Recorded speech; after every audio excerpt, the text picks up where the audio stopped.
In this tutorial, I'm going to show you how to allow pop-ups in the Google Chrome browser.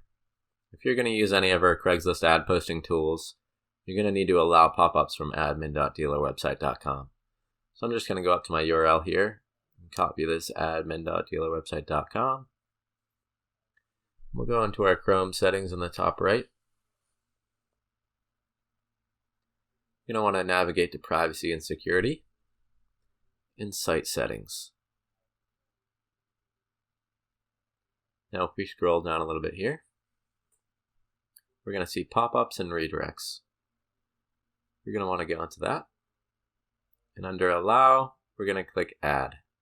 And this is where we're going to paste in our URL. Now Google Chrome is going to always allow pop-ups from anything on admin.dealerwebsite.com. And that's all there is to it.